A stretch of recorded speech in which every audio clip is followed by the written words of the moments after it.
Saludos, muy buenas tardes, bienvenidos y bienvenidas a la 19ª conferencia comprendida dentro de este ciclo de conferencias en el que en el curso 2024-2025 ALUEX ha querido poner en valor el valor de la cultura y seguimos poniendo en valor el conocimiento y el saber.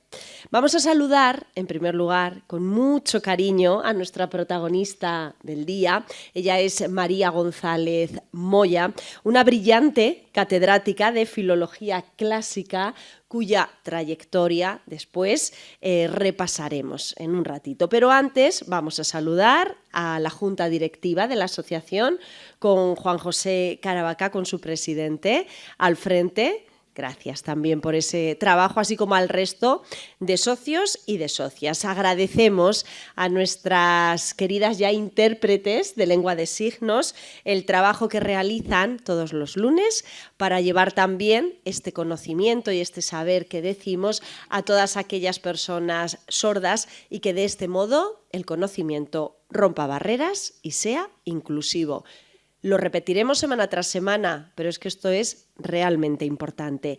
Por supuesto, a nuestras compañeras, Carmela y Adela, gracias también por ese trabajo, ese gran trabajo que realizáis todas estas semanas, grabando las conferencias y después editándolas para subirlas a la página web de la Diputación y también de ALUEX, y que todas las personas que estamos aquí, las que no han podido venir, puedan disfrutar de estas conferencias. A los medios de comunicación también por hacerse eco de este ciclo, por hacerse eco del trabajo que realiza la asociación a lo largo de todo el año, pero especialmente los lunes con estas conferencias, especialmente, como no, a la Tribuna de Albacete, ya saben, con esa entrevista que todas las semanas realizan a nuestros conferenciantes y que se puede leer los martes en la contraportada de este diario de Albacete.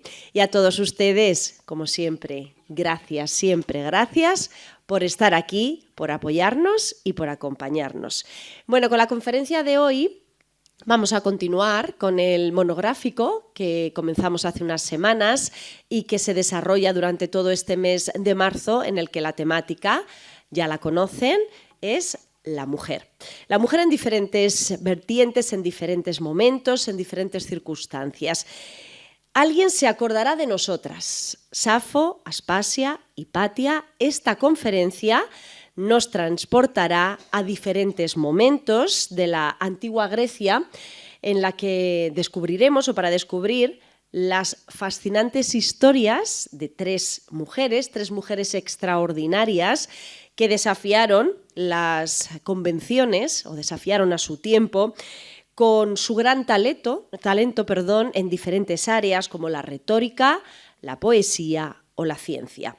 Bueno, como nos contará nuestra protagonista, como nos contará María, en realidad no son demasiados los datos biográficos que se conocen de ellas, por lo que a veces, con mejor o peor intención, en algunos casos, este desconocimiento o estas lagunas, como bien dice María, se han ido rellenando a lo largo del tiempo, a lo largo de los siglos, bueno, pues con diferentes hipótesis, figuraciones, que obedecen, mejor dicho, a intereses que convenían en cada momento, en diferentes épocas. Bueno, juzgadas también en función de su sexualidad, convertidas en algunas ocasiones en mártires o heroínas también. Bueno, el cine, ¿no?, al final también consigue hacer esto.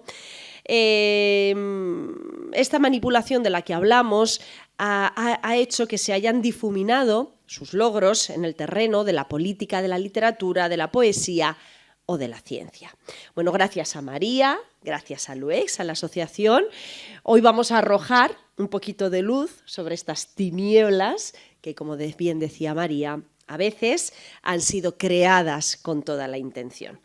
Bueno, ahora sí, les voy a presentar de manera un poquito más extensa. María nació en Granada, ha desarrollado una destacada carrera docente en prestigiosos centros educativos de Albacete, como el Instituto de Educación Secundaria Bachiller Sabuco, también el Federico García Lorca o el Diego de Siloé. Su pasión por el teatro clásico la llevó a formar parte de la compañía albacetense Cómicos entre 1987 y 1989. Y en 1995, pues todavía continuando con ese espíritu y esa pasión que sentía, fundó la compañía de teatro clásico grecolatino Adinatón, llevando obras de dramaturgos griegos, en este caso, a escenarios tan emblemáticos como los de Mérida, Itálica o Segóbriga, entre otros. Bueno, su compromiso con la difusión de la cultura clásica la ha llevado a impartir diferentes asignaturas vinculadas a este tema, como géneros dramáticos en la Universidad Popular de Albacete o como mitología clásica en el programa de la Universidad de la Experiencia. Bueno, como vemos, María es toda una experta en esta materia y le vamos a agradecer muchísimo el que nos arroje luz sobre estas 3 grandes mujeres para conocer de verdad y hasta donde se pueda, pues cuál fue su verdadera historia y su verdadera contribución. María, muchísimas gracias y cuando quieras, el público es todo tuyo. Vamos a darle un fuerte aplauso. Muchas gracias, María José, por esa presentación tan cálida. Gracias al Ayuntamiento, a la Diputación de Albacete, a todas las instituciones y a las empresas que hacen posible este maravilloso proyecto. Muchísimas gracias a ALUES. Para mí siempre es un honor poder colaborar con vosotros y gracias a todos los que estáis en esta sala y que me hacéis sentir muy acompañada esta tarde.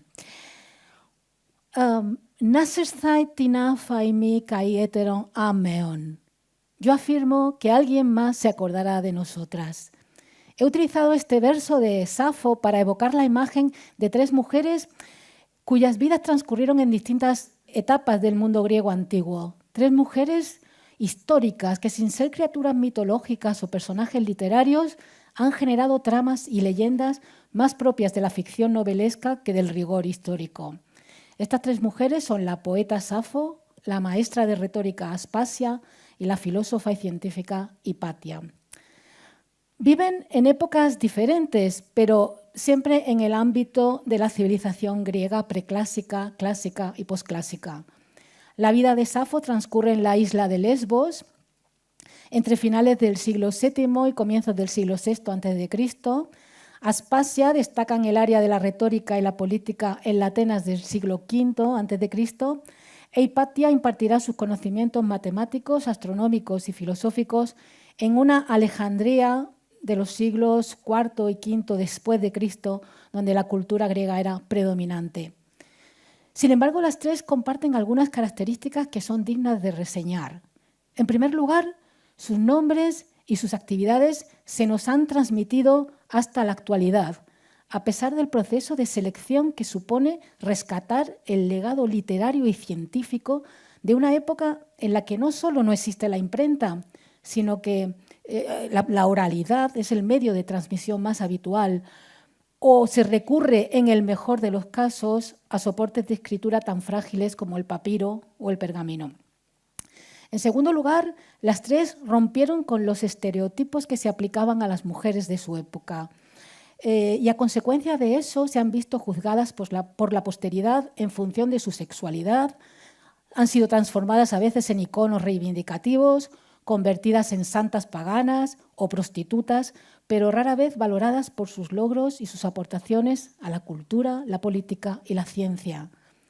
Las fuentes griegas hablan tan poco de las mujeres que en principio se asume que estuvieron siempre en el espacio privado como amas de casa y gestoras del hogar. Sin embargo, no se ha conservado directamente, su obra, sin embargo, no se ha conservado directamente, como ocurre con Aspasia e Hipatia, o ha llegado hasta nosotros mermada y fragmentada, como es el caso de Safo. Dada la mentalidad dominante en Grecia y Roma y posteriormente en los transmisores de esta cultura durante la Edad Media, los libros de mujeres serían los primeros expuestos a la damnatio memoriae, es decir, a la aniquilación, lo que explicaría la desaparición casi completa de los mismos. No obstante, desde una postura optimista, podemos interpretar que las pocas noticias que nos quedan deben ser entendidas como la punta del iceberg de lo que probablemente sucedió y que, pese a su excepcionalidad, existieron otras mujeres con cualidades y dedicación a empresas intelectuales. Otra característica en común es la generación de leyendas a la que se han visto sometidas. Se trataba de figuras controvertidas, llenas de silencios. Esas ausencias se llenaron según los tiempos de los eruditos que las estudiaban, intentando dar explicación a una vida personal bastante desconocida. Ante la escasez de datos y bajo la influencia de la fascinación que despiertan estas tres mujeres, que no se atuvieron a los roles que se esperaba de ellas, se ha echado mano a la reconstrucción y la imaginación desde los tiempos antiguos hasta la actualidad. Esas mutaciones que han sufrido a través de las sucesivas corrientes historiográficas han conformado una mitografía de estas mujeres. Además, las tres se han visto en cierta medida afectadas por el prejuicio del orientalismo. El orientalismo es un concepto negativo asociado a una presunta perversión y relajación de costumbres atribuidas al mundo oriental. Lesbos, Alejandría y Mileto, la ciudad de la que procedía Aspasia, forman parte de ese oriente que suponía para muchos investigadores un espacio de vicio y depravación que, además, erróneamente, entre comillas, daba más protagonismo a las mujeres. Vamos a empezar con Safo. Entre los siglos VII y VI a.C. vivió la que Platón llamó la 10ª musa, Safo de Lesbos, una poeta cuya obra casi se volatilizó por la cerrazón de la Iglesia, que ordenó quemar sus manuscritos por inmorales. El arzobispo Gregorio Nacianceno en el siglo IV y el Papa Gregorio VII en el siglo XI son responsables de tales dislates flamígeros. De alguna manera, la página de la vida de Safo está en blanco. Es una advertencia saludable de que no sabemos nada sobre ella, o peor aún, casi todo lo que sabemos es erróneo. Las razones son en parte comprensibles. El texto de Safo está dividido en fragmentos que debemos apuntalar para evitar su ruina. El lenguaje es difícil, la sociedad oscura. Recurrimos, por lo tanto, a manuales y comentarios en busca de ayuda. Pero eso significa que llegamos a Safo ya cegados por los supuestos, en gran parte no examinados, de las generaciones anteriores de eruditos. Y en el caso de Safo, la acumulación de supuestos tiene milenios de antigüedad. El caso es peor para Safo que para cualquier otro autor, incluido Homero, porque aquí estamos tratando no solo con literatura arcaica, sino también con sexualidad. Más importante aún, estamos tratando con la homosexualidad y en concreto con la homosexualidad femenina. La sexualidad de un personaje histórico no debería ser un dato de especial interés para la valoración de la calidad de su obra, pero en este caso ha influido notablemente en la manera de reconstruir la vida de la poeta de Lesbos. Concretamente, Safo ha sido a veces condenada y a veces identificada como icono de masas en función de la aceptación o no de su homosexualidad. No es que estas diversas construcciones y reconstrucciones de Safo sean necesariamente erróneas, más bien son en gran medida indemostrables. El primer relato exhaustivo de la vida de Safo se preserva en un papiro de finales del siglo II y principios del siglo III después de Cristo, donde se menciona su ciudad natal y a los miembros de su familia, y describe su apariencia y su carácter. Después de eso debemos esperar hasta el léxico bizantino del siglo X, la Suda, una especie de diccionario enciclopédico para tener más datos sobre la biografía de Safo. Aparte de estos relatos, tenemos muchas declaraciones sobre diversos aspectos de su vida dispersas en obras antiguas desde el siglo V a.C. en adelante. Ese material en conjunto forma la antigua tradición biográfica sobre Safo.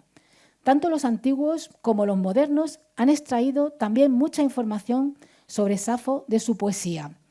Eso puede resultar arriesgado, ya que casi nunca sabemos si un poeta en un momento determinado está hablando de su propia experiencia autobiográfica o ha tomado el disfraz de algún otro personaje ficticio.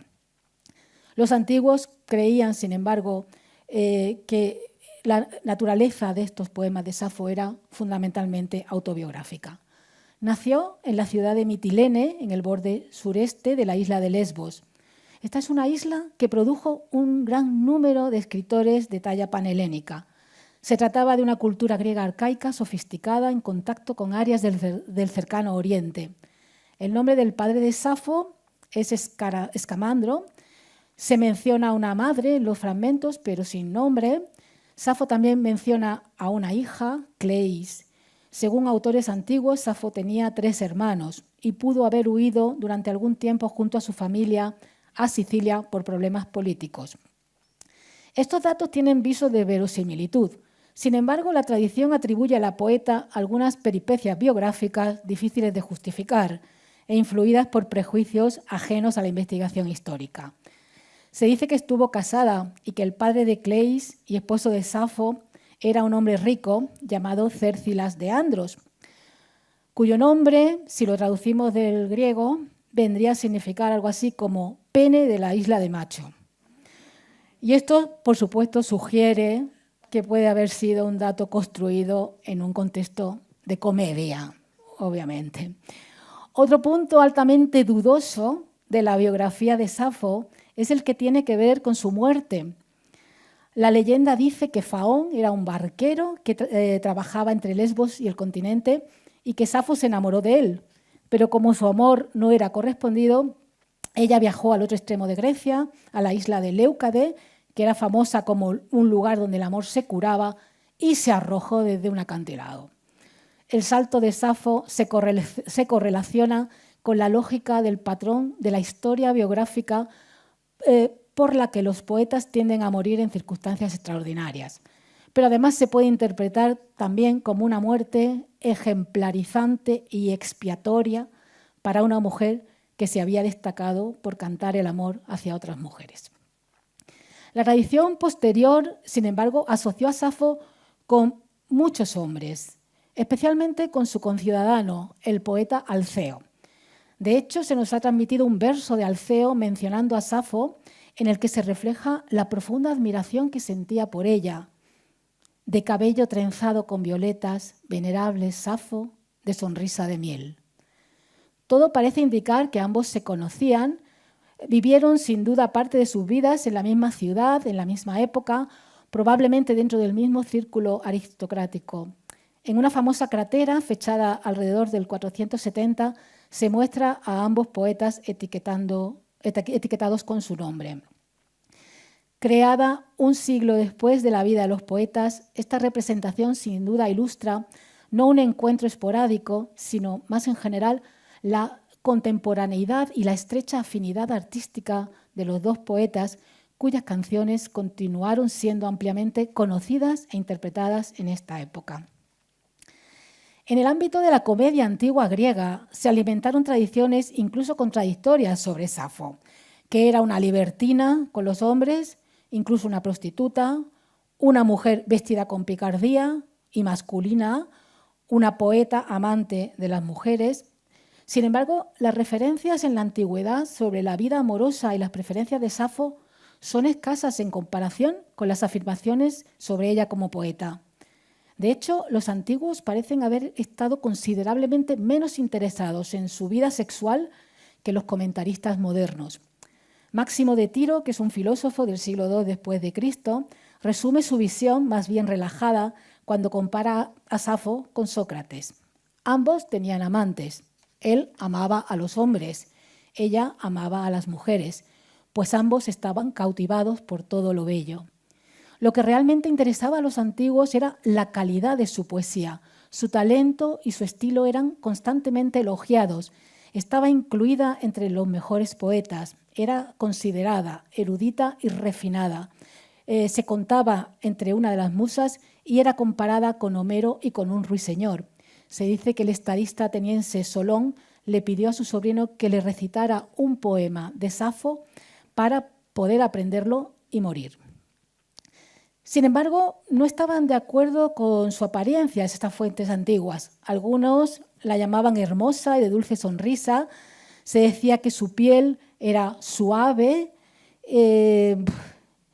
y que sus ojos eran brillantes, su rostro alegre e inteligente, pero otros decían que era fea, bajita, morena, de tez gris, pero siempre, en todo caso, una excelente poeta. Dado que prácticamente todas las fuentes son poco fiables, no podemos determinar si algo en la tradición refleja la vida de la Safo histórica. Sin embargo, es una tradición maravillosamente rica y peculiar por derecho propio, con muchas variantes en las historias y detalles coloridos. También se ajusta al patrón de la historia biográfica de los poetas. Safo es presentada como una poeta inteligente que tuvo discípulas, inventó instrumentos musicales, fue enviada al exilio, se relacionó con otras personas famosas y murió en circunstancias inusuales. Todos elementos comunes en las biografías de los poetas. Hoy en día pocos lectores negarían que las letras, que los poemas de Safo son intensamente homoeróticos. Pero hay poco acuerdo sobre qué nos dice esto, si es que nos dice algo, sobre la propia Safo. Por un lado están los estudiosos que opinan que la homosexualidad y la heterosexualidad son invenciones discursivas del mundo moderno, son fenómenos culturales sin vigencia en las sociedades premodernas.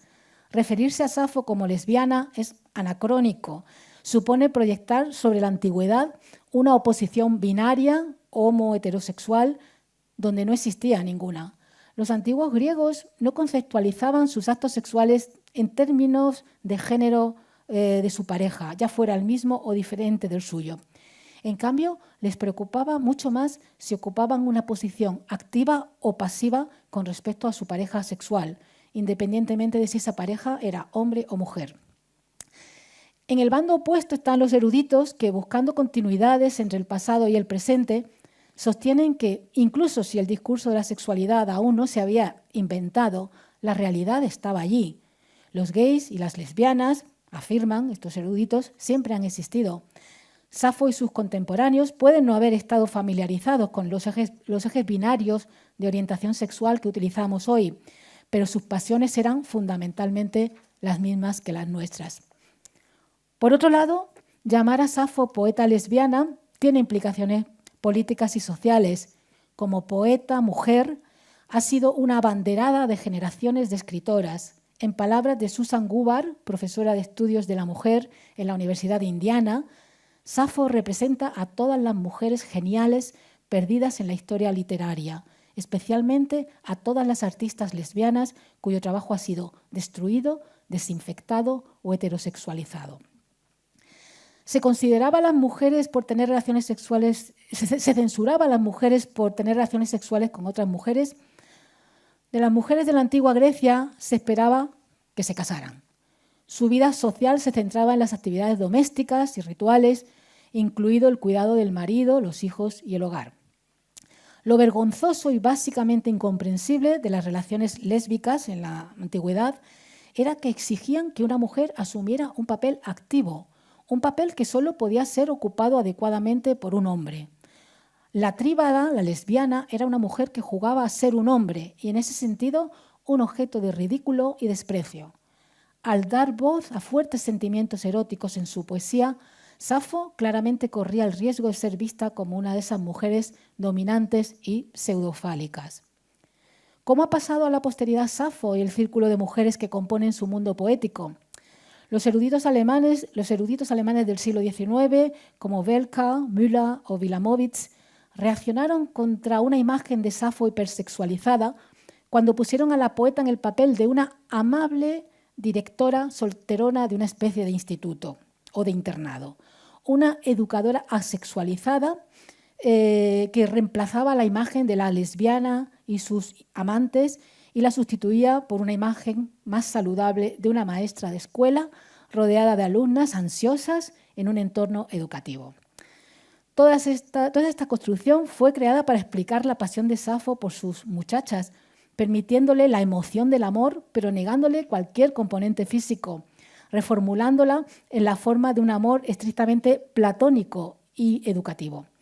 Así, Safo es presentada como una adorable profesora solterona que educa a las niñas antes de entregarlas a una vida normal de matrimonio y maternidad. Las niñas, a su vez, pasan por una fase de enamoramiento por una profesora mayor, adulta, que de una forma u otra las prepara para la heterosexualidad normal. Hay que señalar un hecho de suma importancia y que suele ignorarse. En ningún poema Safo enseña nada ni habla de enseñar nada a nadie. Otros eruditos que apoyan la teoría de maestra de escuela son mucho menos puritanos al imaginar cuál sería la función de Safo. En este papel, la tarea de Safo era apoyar a las muchachas que le eran confiadas durante el periodo crucial de su adolescencia y ayudarlas a adquirir los conocimientos y las habilidades que se les exigían una vez completada su iniciación, es decir, la transición a la vida adulta. El cultivo de la apariencia física, el encanto personal, la competencia artística, la observancia experta de la religión eran áreas importantes, como lo era la introducción a lo erótico y a lo sexual, que se lograba al alentar y fomentar las relaciones homoeróticas dentro del círculo. Si imaginamos que se impartía una especie de cursos de educación sexual, belleza, seducción y encanto, partiendo de la suposición de que el círculo de Safo consistía en muchachas que eran educadas antes del matrimonio y que su poesía de amor estaba escrita solo para estas muchachas, cuesta mucho suponer que los padres o futuros maridos griegos quisieran que la conciencia sensual de sus hijas o esposas se elevara. El énfasis en todas las sociedades, sobre todo en la griega, está más bien en la represión de la sexualidad femenina, más que en su estímulo. Lo curioso de esta reconstrucción es que en sus orígenes se encuentra asociada a un producto de la fantasía masculina, ante una reconstrucción que tiene una cierta base sobre el sexismo y la sexología victorianos, y deberíamos ser al menos un poco desconfiados. Esta idea de una fase homosexual, homoerótica, ya sea de enamoramientos o de experimentación sexual, que conduce tras una domesticación al sexo reproductivo heterosexual, entre comillas, normal, es un lugar común tanto en la literatura de la pornografía como en la psicología del desarrollo. Safo se enamoraría entonces y escribiría poesía por encargo, al parecer, para beneficiar a los hombres. Safo, ya sea que tenga relaciones con las chicas o no, las adiestra y se las entrega a sus futuros maridos para que tengan sexo, vuelvo a entrecomillar, de verdad. Ella se queda atrás, ciegamente celosa o tiernamente enamorada, arrepentida, como se desee, en cualquier caso sin ser amenazante. Esta imagen raya literalmente en lo pornográfico. En esa línea de interpretación surgirá una teoría alternativa que, aparte de convertir a Safo en directora de una escuela, todavía se la ve como una mujer madura que preside una organización dedicada a educar a las niñas antes de que se vayan a casar, pero ahora lo hace en un contexto ritual, como líder designada de un grupo de iniciación, de lo que los griegos llaman un thíasos, como una especie de sacerdotisa. En griego, thíasos se refiere típicamente a un grupo de personas involucradas en algún tipo de actividad ritual. Por ejemplo, puede aplicarse a las bacantes, la seguidora del dios Dioniso. Se describiría pues a Safo como una líder precisamente en ese círculo de mujeres que se reunían para cantar y celebrar a Afrodita.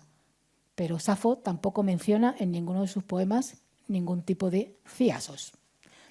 Safo escribía himnos, canciones nupciales, canciones de amor, canciones de reproche y canciones de alabanza. Hay estudiosos a los que al parecer les resulta más fácil suponer que algún propósito esencial yacía detrás de la existencia del círculo de mujeres de Safo y que existía algún grado de organización formal para llevar a cabo ese propósito. La pregunta es, ¿por qué ese propósito se hace más necesario que el que unía a los hombres que rodeaban a otros poetas como Alceo? ¿Por qué se la hace solo a ella la líder de un thíasos o la maestra de una escuela o una sacerdotisa de Afrodita y las musas? ¿No podría Safo haber escrito poesía si no fuera en un círculo institucionalizado de mujeres? A los poetas varones se les deja simplemente que sean poetas, pero Safo aparentemente necesita una explicación, aislada en un culto o encerrada en una escuela. ¿Y si Safo no era maestra de escuela? ¿Qué era? Pues dejemos de lado todas estas fantasías y centrémonos en el único hecho indiscutible. Safo era poeta. Ella llama a sus camaradas amigas y compañeras. Por tanto, no se la debería ver ni en un thíasos, sea lo que fuere, sino como Alceo, en una sociedad, en una agrupación de mujeres. Dado que hace las mismas cosas que los otros poetas y escribe las mismas cosas que otros poetas, ¿por qué no se la trata como a todos los demás poetas? Esa pregunta retórica tiene una respuesta. Los estudiosos, en su mayoría, siguen negándose a tratar a Safo como poeta y en cambio la convierten en una cosa maravillosa, es decir, en un fenómeno de la naturaleza, en un prodigio. El primer papiro de Safo, con la obra de Safo que se descubrió, fue publicado en 1880 y podría datarse en base a su escritura en el siglo VII después de Cristo, aproximadamente 1100 o 1200 años después de que Safo compusiera su poesía.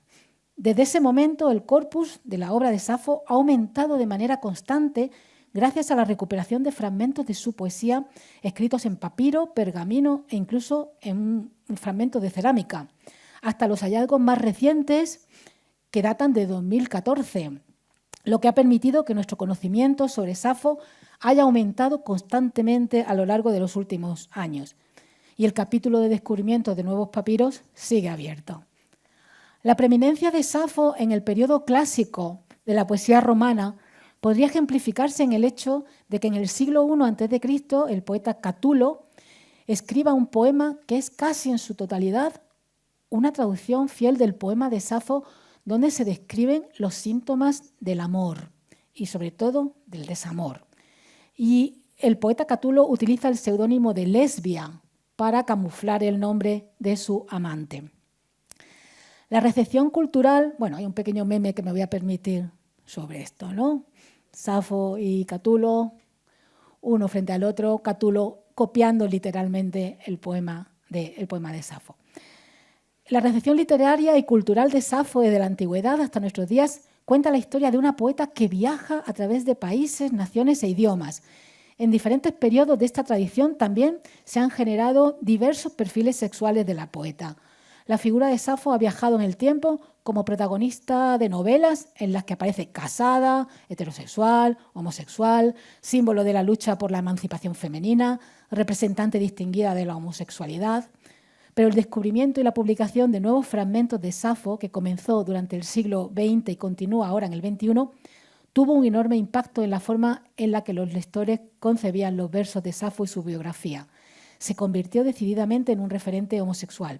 El erotismo de Safo y el poder icónico de su figura como la primera escritora mujer y lesbiana también fue central para intelectuales y escritoras feministas.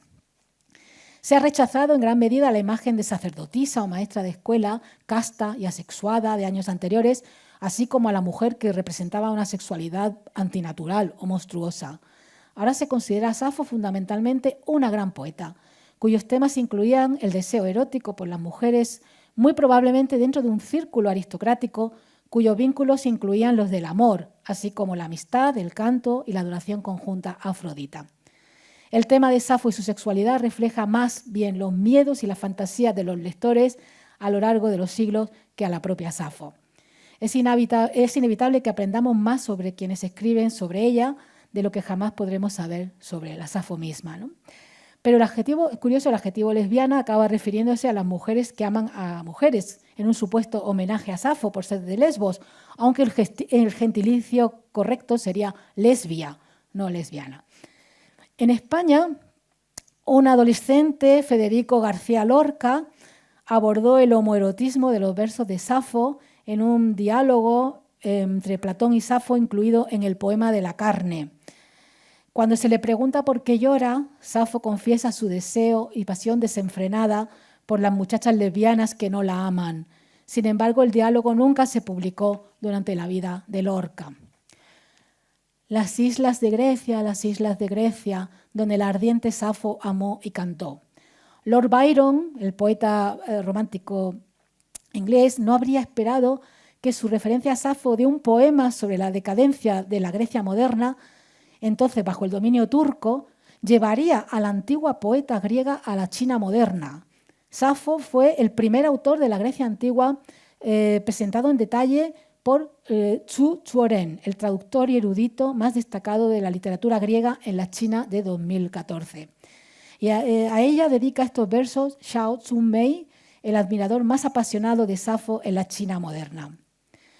Las olas vuelan hacia ti como gaviota blanca. Los remolinos son las sonrisas coquetas del océano hacia ti. ¿Vas a quedarte sentada tranquila, tan tranquila, oh mi Safo? Bueno, vamos a cambiar de mujer. Vamos a Aspasia. Si alguien evoca hoy la figura de Aspasia, es probablemente como esposa, amante de Pericles. Pero fue mucho más que eso. Fue una mujer compleja, tan desconcertante para sus contemporáneos como para los estudiosos posteriores. Aspasia era una pura contradicción, pero un elemento de su carácter es universalmente reconocido: su habilidad como maestra y experta en retórica. En 1888, el pintor austriaco Eduard Levitsky realizó los frescos que hasta hoy adornan los muros del edificio principal de la Universidad de Atenas.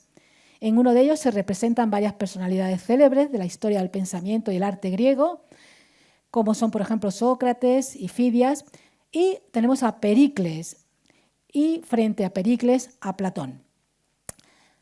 Unida a tan grandes nombres, vemos una figura que toma dulcemente del brazo a Pericles y con su mano y posa el otro brazo sobre el hombro del gran general, en lo que podría interpretarse como un gesto de camaradería.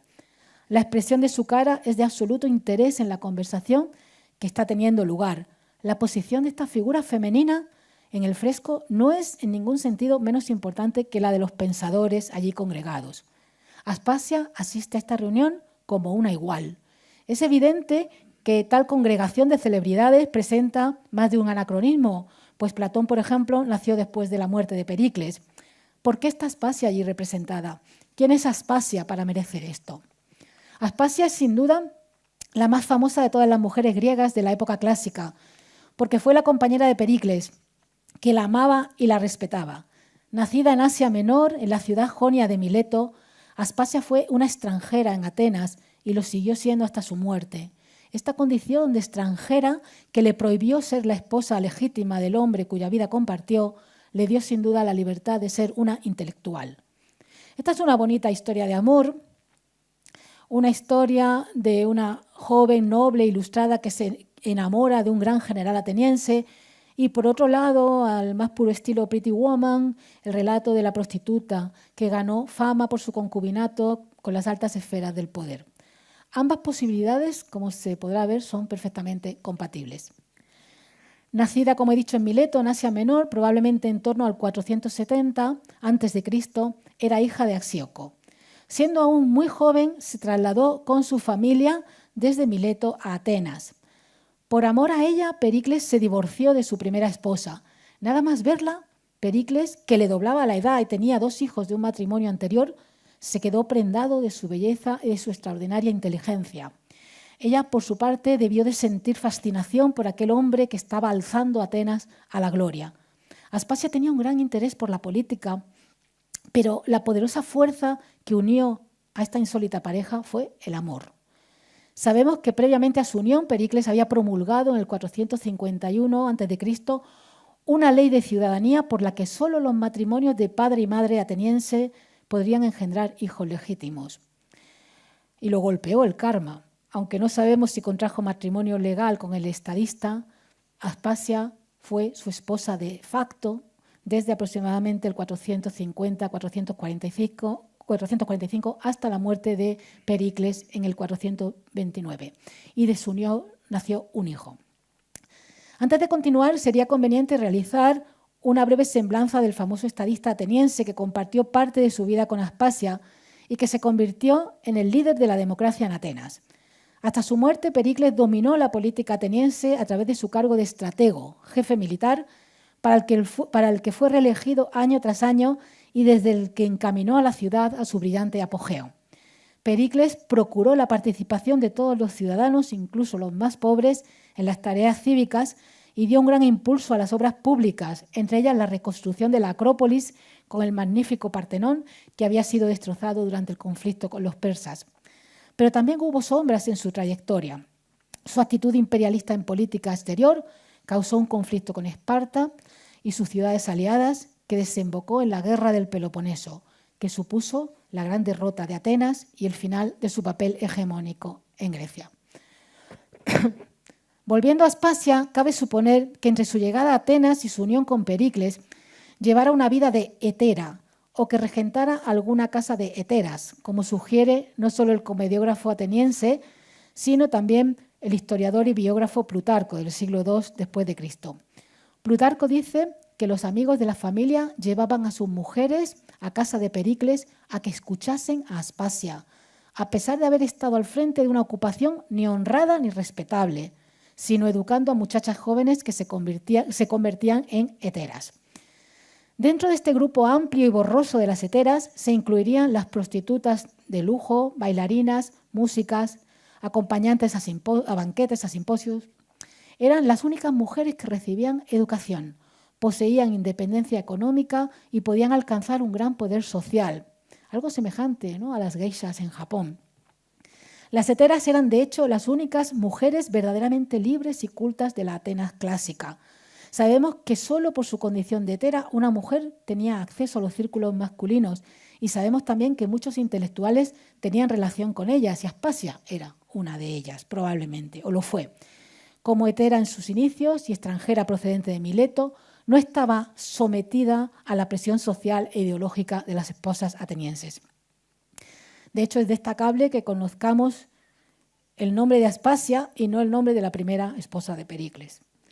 En todo caso, resulta evidente que solo mediante el estatus de hetera una mujer podía incorporarse a los círculos masculinos de la sociedad ateniense. Respecto a la retórica, lo probable es que se formara en Atenas, si, como hemos supuesto, llegó a esta ciudad siendo relativamente joven. Y como profesora de retórica y experta conversadora, tuvo una posición preeminente en el círculo de intelectuales y artistas que rodeaba a Pericles, entre los que destacaba el filósofo Sócrates. Sabemos también que fue sometida a un proceso de impiedad, un cargo criminal en la antigua Grecia contra aquellos que mostraban irreverencia hacia los dioses del Estado. Y también fue acusada de conducir a la prostitución a mujeres libres que tenían citas con Pericles. Pero el político la defendió con fervor en su juicio y consiguió su absolución ante aquella acusación. Por Aspasia imploró el perdón, derramando por ella muchas lágrimas durante todo el proceso y suplicando a los jueces. A la muerte de Pericles, Aspasia se casó con Lisicles, del que al parecer tuvo un hijo, y después de la muerte de su segundo esposo, tras un año de matrimonio, las fuentes sobre su vida vuelven al silencio.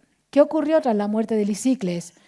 ¿Cuáles fueron sus opiniones, las opiniones de Aspasia y su situación posterior? ¿Cómo vivió la condena a muerte del hijo que tuvo en común con Pericles tras la batalla de las Arginusas? Eso es algo para lo que no tenemos respuesta. Hemos de suponer que siguió viviendo en Atenas y que fue enterrada allí. Cabe conjeturar que su muerte ocurriría entre el 400 y el 390 a.C. Sobre los motivos de la inclinación de Pericles por Aspasia, hay uno que destaca sobre todos los demás: el enamoramiento. Entre Pericles y Aspasia hubo precisamente una relación ejemplar, contraria a muchas parejas de la época, en las que había un divorcio manifiesto entre amor y matrimonio. Cito de nuevo a Plutarco. Unos dicen que Pericles se interesó por Aspasia por ser mujer sabia y experta en política. Parece, sin embargo, que la inclinación de Pericles por Aspasia era sobre todo amorosa. En efecto, este tenía ya una esposa apropiada a su linaje.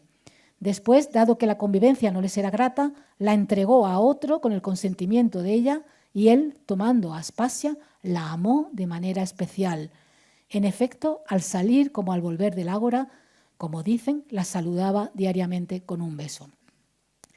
Maestra de la elocuencia, Aspasia también tuvo otro alumno destacado, Sócrates. El pensador acudía frecuentemente a verla, a veces acompañado de sus amigos, para mantener diálogos con ella y recibir clases de retórica. Esta relación de amistad entre Sócrates y Aspasia aparece reflejada en el diálogo de Platón titulado Menéxeno. El diálogo comienza cuando Sócrates encuentra al joven Menéxeno y se propone reproducir un discurso que ha escuchado y ha memorizado de Aspasia. Esto nos conduce directamente al tema relativo a su papel como profesora de retórica y creadora ella misma de discursos. Que Aspasia era experta en retórica, que fue maestra de Pericles y de otros, y que es autora de 2 discursos fúnebres, no solo se menciona en Platón, sino que lo confirman otras fuentes. ¿Qué es un discurso fúnebre?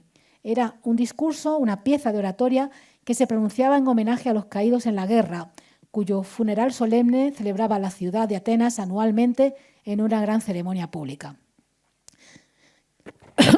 Quien lea el diálogo de Platón titulado Menéxeno,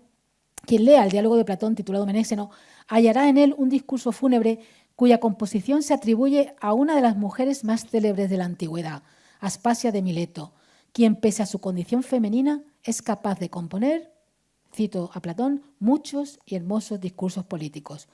Pero no solo se afirma que Aspasia es la autora del discurso fúnebre pronunciado por Sócrates en esta obra, el Menéxeno, sino también el que aparece en boca de Pericles en la obra de Tucídides, Historia de la Guerra del Peloponeso, y que fue pronunciado en el 431 a.C.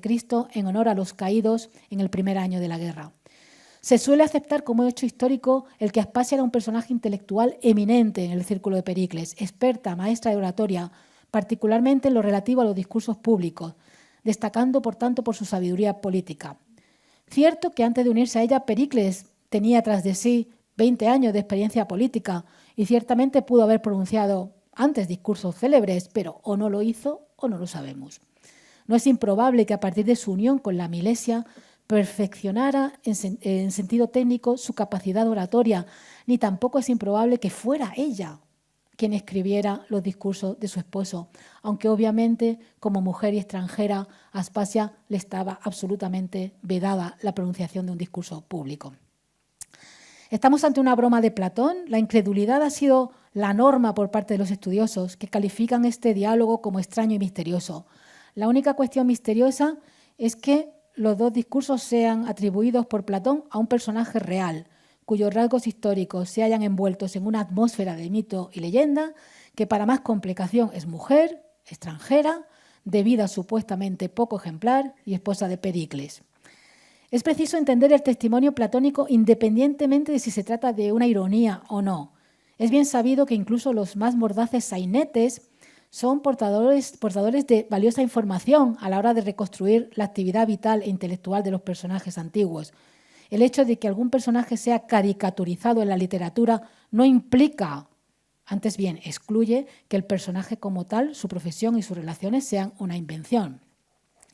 Una mujer tan erudita, una profesora de retórica que influyó en la consolidación intelectual de personajes como Sócrates o Pericles, no hubiera jamás pasado desapercibida a las lenguas viperinas de la época, ni siquiera a las de nuestra época. A esto se añade el hecho de que los enemigos políticos de Pericles encontraron en Aspasia artillería contra el estratego. Muchos atenienses no entendieron el apego amoroso que vinculaba a Pericles con Aspasia, y esto es quizá lo que sus compatriotas le perdonaron menos. Sin duda les habría parecido bastante natural que Pericles la hubiera tratado realmente como una prostituta, pero abandonar a su esposa legítima, una aristocracia ateniense, para vivir con una extranjera, eso no era posible ni concebible. Les parecía realmente escandaloso estar ridículamente enamorado de una mujer demasiado educada y demasiado libre.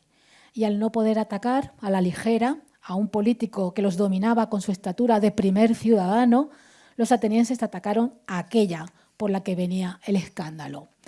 A lo largo de los años que compartió junto a su amado, Aspasia tuvo que hacer frente a numerosos ataques, críticas y burlas, las más crueles de las cuales procedían de los autores cómicos. Se la llamó concubina con cara de perra y se la comparó con la destructora Helena de Troya y con Ónfale, la reina de Lidia, que compró a Hércules como esclavo y con el que practicaba un juego erótico de intercambiar los papeles. Ella se ponía ropa de hombre y Hércules se travestía de mujer. Más allá del escándalo y el rumor, se muestra en la portadora de este nombre a una mujer griega ejemplar, definitivamente desconocida entre los grandes hombres que la habían rodeado. ¿Cómo influyó realmente sobre Pericles? ¿Por qué Pericles, un hombre ateniense educado en los prejuicios antifemeninos de su época, permitía la libertad de movimientos de su liberal, inteligente y hermosa mujer? Aspasia fue una persona que, a pesar de las adversidades, supo moldearse a sí misma.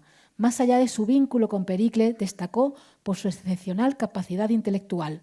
Su papel activo en la vida cultural ateniense la convierten en una figura clave de la historia antigua. Y vamos a terminar con Hipatia, quizá uno de los personajes más conocidos gracias a Amenábar y a su película Ágora. Si preguntamos quién era Hipatia, la respuesta más probable sería una filósofa pagana, joven y hermosa, que en el año 415 fue despedazada por unos cristianos exaltados en Alejandría. La mayoría de las obras presentan a Hipatia como víctima inocente del naciente fanatismo cristiano y su asesinato como señal de la desaparición, junto a los dioses griegos, de la libertad de investigación. Hipatia aparece por primera vez en la literatura europea en el siglo XVIII. Durante la Ilustración, diferentes escritores la utilizan como instrumento en las polémicas religiosas y filosóficas. Por ejemplo, Voltaire introduce a Hipatia en su diccionario filosófico. Allí afirma que enseñó a Homero y a Platón en Alejandría durante el reinado de Teodosio II, y que los sucesos que concluyeron con su muerte estaban instigados por San Cirilo, que lanza literalmente a la chusma cristiana contra ella.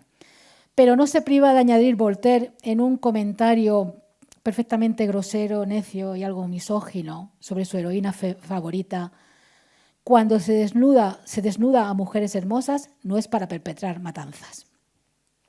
Es a mediados del siglo XIX cuando la leyenda literaria de Hipatia alcanza su cima. Leconte de Lille publica en 1848 un poema titulado Hypatie, en el que vuelve a la interpretación anticristiana de la muerte de Hipatia. Los culpables del crimen son los cristianos, no la necesidad histórica. El vil Galileo te ha golpeado y maldecido, pero al caer te hiciste más grande, y ahora el espíritu de Platón y el cuerpo de Afrodita han ascendido para siempre a los bellos cielos de la Hélade. En la segunda mitad del siglo XIX, los positivistas americanos y británicos empiezan a presentar por fin a Hipatia básicamente como científica, como la última estudiosa del Oriente Antiguo. Las últimas novedades en la leyenda de Hipatia están ligadas a su atractivo para las feministas. 2 publicaciones académicas feministas llevan su nombre. Ahí aparece una de ellas, a la derecha. Sí.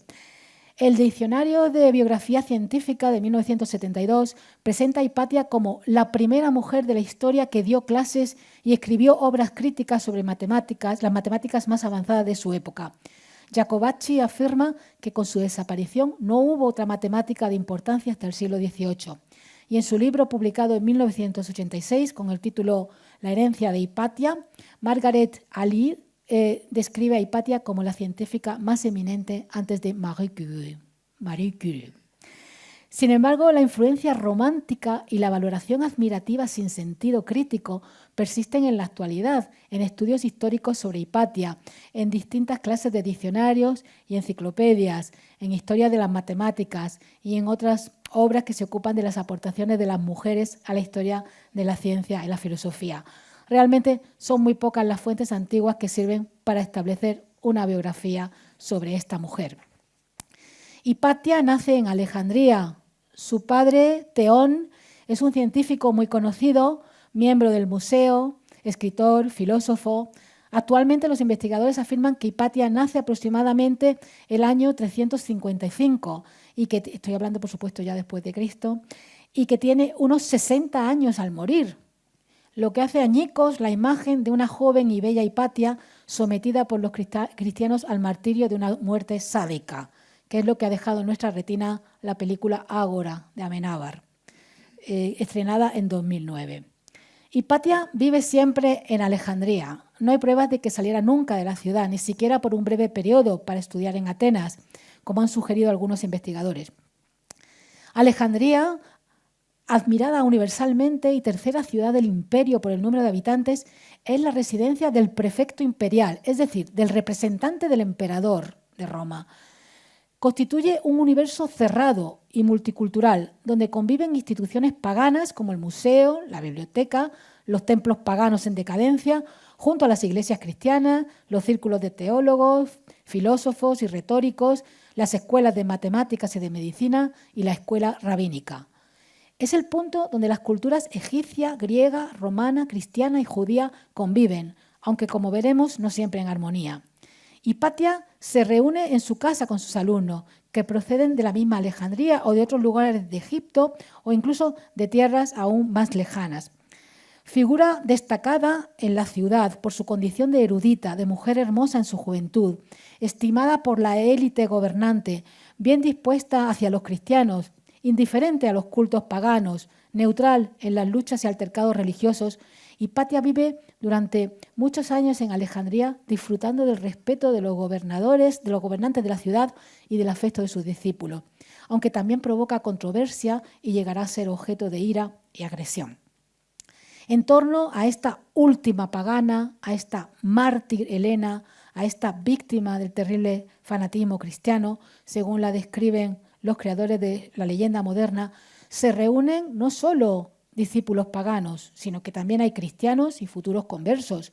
Dos de sus alumnos, llegarán incluso al episcopado.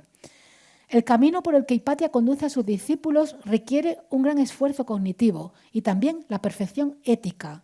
La sabiduría por sí sola no es suficiente. Numerosas fuentes revelan que no dudan en aplicar medidas pedagógicas muy extremas a los alumnos que no quieren entender esa verdad básica. Es conocida la anécdota que nos cuenta el filósofo Damascio.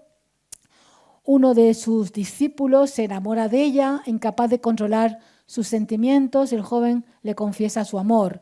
Hipatia resuelve la situación utilizando un método que a nosotros nos parecería algo traumático. Como símbolo de la materialidad del cuerpo humano, le muestra un paño manchado de sangre menstrual y le dice: esto en realidad es lo que amas, joven, y no la belleza por sí misma. Damascio concluye así el relato. Al joven, la vergüenza y el asombro le provocaron una transformación espiritual. Su autodominio se manifiesta en completa continencia sexual, en su famosa virtud de la castidad, que sin duda alguna refuerza la reputación de santidad difundida por sus discípulos. Hipatia conserva la virginidad hasta el final de sus días. Siempre se comporta con moderación, practica el ascetismo en la vida cotidiana y mantiene compostura siempre en todas las ocasiones.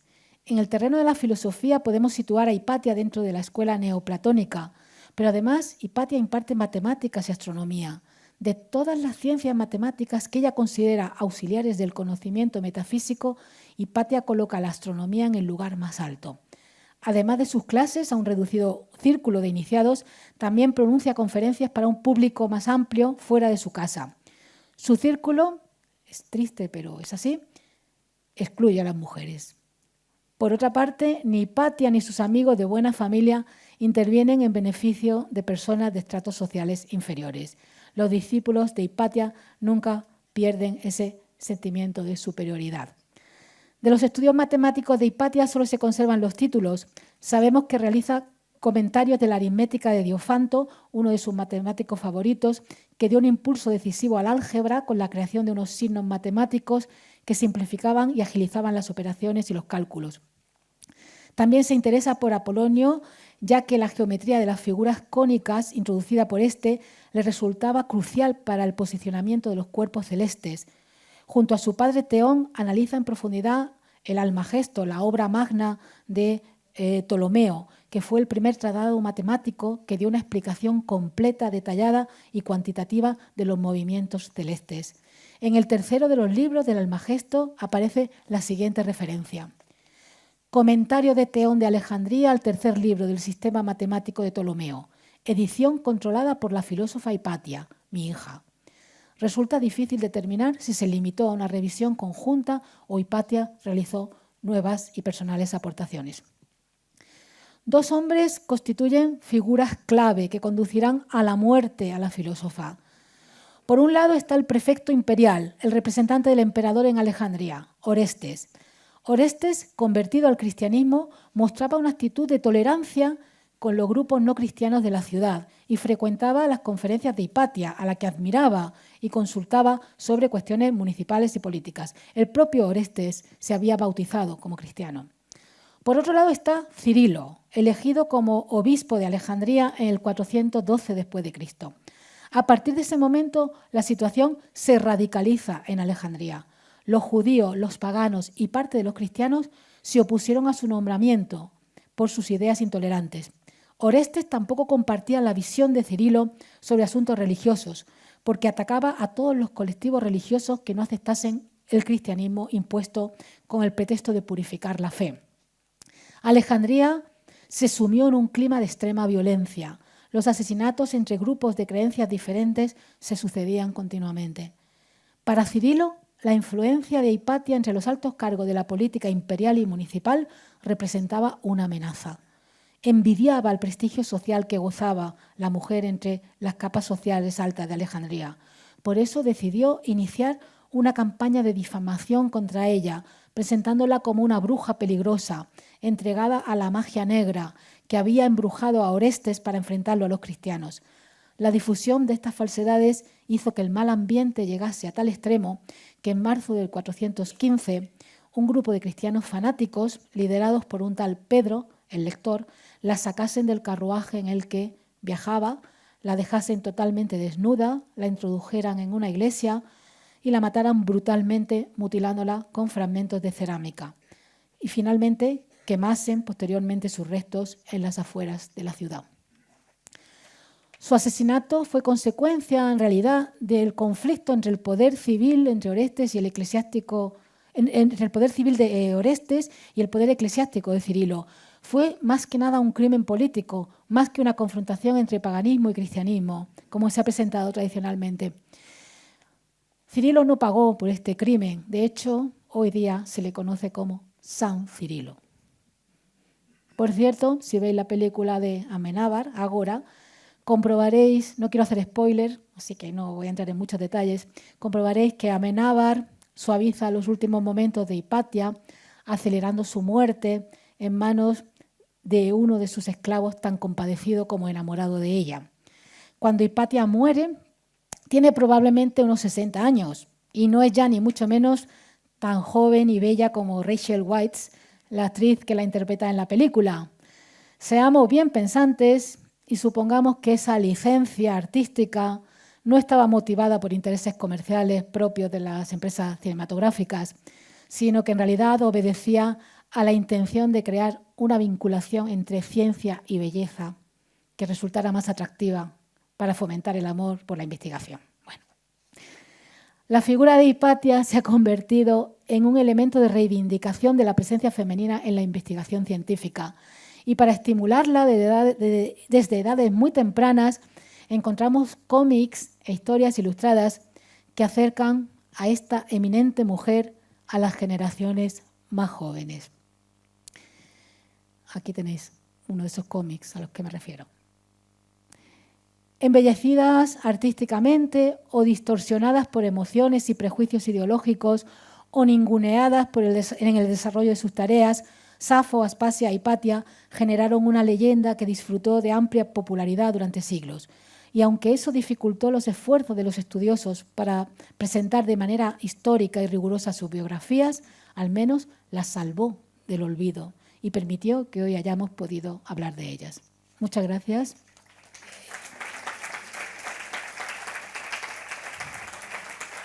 Y si tenéis alguna pregunta que yo pueda contestar. Muchísimas gracias. Gracias, María, José. de verdad. Muy Ha bien. sido realmente interesante, pero vamos primero a escuchar si hay alguna pregunta. Pueden levantar la mano en el caso de que quieran formularla.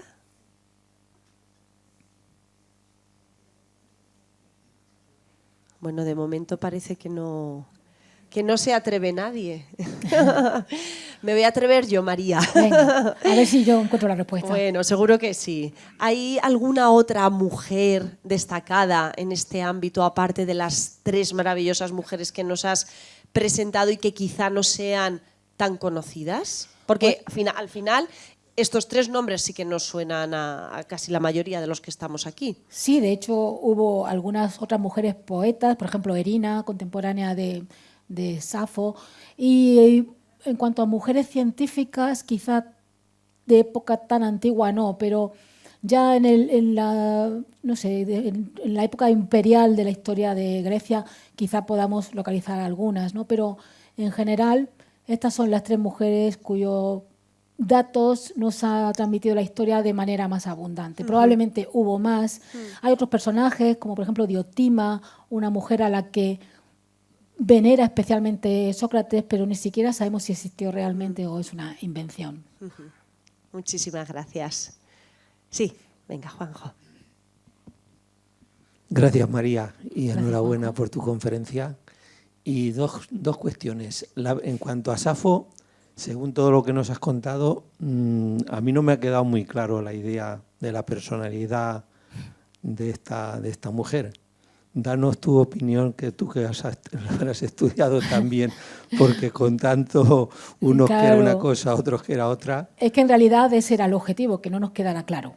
Porque no podemos afirmar una cosa ni su contraria. Los únicos testimonios que tenemos son su poesía. Su poesía es marcadamente homosexual, homoerótica, pero no podemos deducir de ella ni que dirigía una escuela, como han dicho unos, ni que dirigía un culto, un ritual.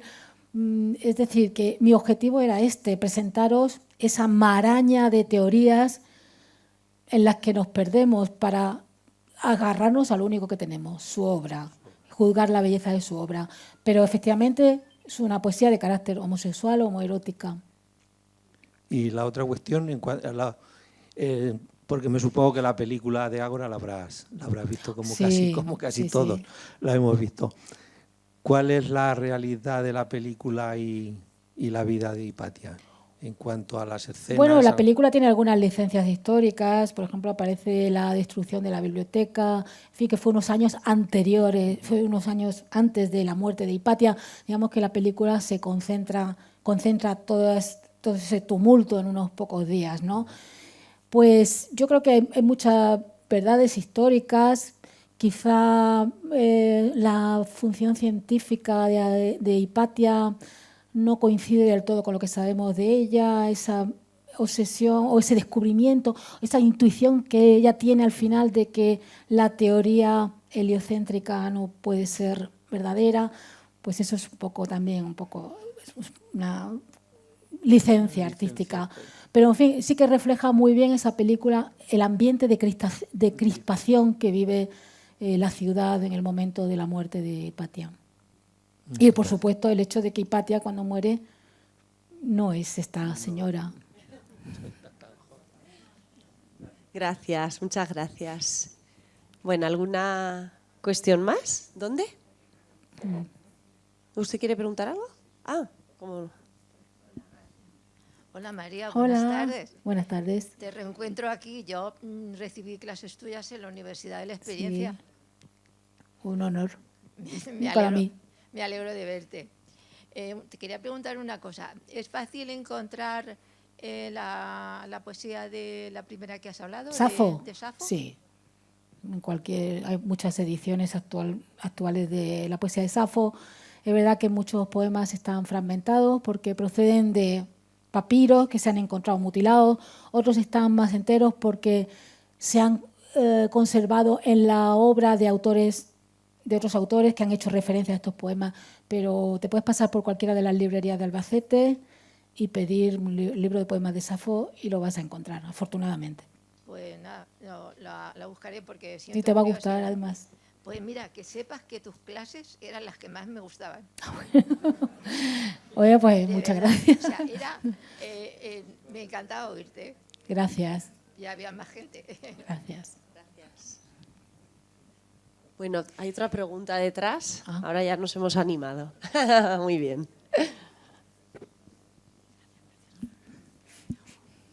Bueno, buenas tardes Hola. y felicidades por tu conferencia. Gracias. Mira, quería compartir contigo que yo sí que veo, además, son tres mujeres muy distintas, pero sí que veo un nexo en común entre las tres, que es sobre todo la brillantez, Sí. cada una en su materia. Entonces, lo que sí me refleja a veces esa animaversión de los distintos sectores masculinos que están cerca de ellas es, creo, un sentimiento de envidia de todo el sector masculino. ¿Por qué? Porque brillaban más que el propio sector masculino en muchos casos y eso no interesaba.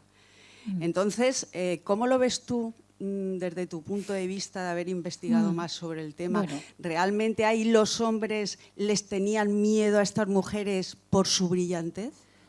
Bueno, estoy de acuerdo contigo en que tenían que ser especialmente brillantes porque si han sobrevivido hasta nuestros tiempos tuvieron que brillar infinitamente más que otros pensadores o artistas cuya obra conservamos. El problema de aplicar estos términos, porque tú me estás hablando directamente de machismo, ¿no?, en esta época, es que realmente yo creo que muchos de los hombres no eran conscientes de que las mujeres eran seres humanos con los mismos derechos y las mismas capacidades que ellos. Ese es el problema, que muchos de esos hombres, aparte de tener miedo a estas mujeres, porque efectivamente rompían con el rol que se les asignaba, no eran conscientes de que las mujeres eran seres de pleno derecho y que tenían acceso, deberían tener acceso a la cultura y al arte y a la ciencia. Ese es el problema. Es quizá como si dentro de 2000 años nos acusan porque no dejamos votar a los perros. Te estoy poniendo un ejemplo muy exagerado. Quizá ni ellos mismos eran conscientes de que las mujeres eran seres humanos iguales a ellos. Así de terrible es la historia de la mujer. Gracias. Muchas gracias. ¿Hay alguna otra pregunta? Ah, muy bien.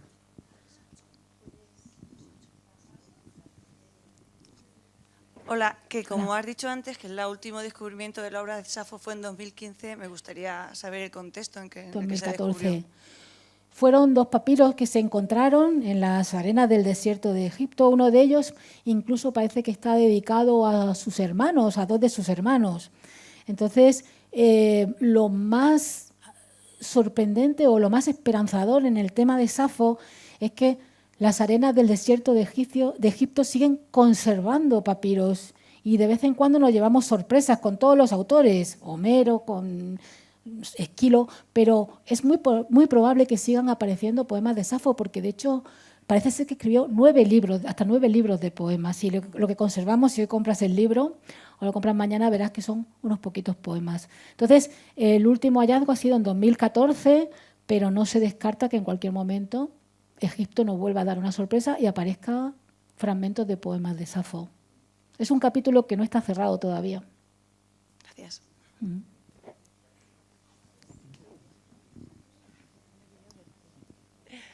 ¿Hay más preguntas? Creo que no, ¿verdad? Que no se me escape nadie. No. Bueno, pues vamos a pedir a Juanjo que nos acompañe en el escenario. María, si puedes quitarte el micrófono y colocarte delante.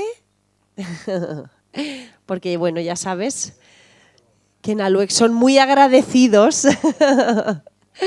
Y bueno, pues quieren hacerte entrega de este detalle por tu participación en el ciclo de conferencias.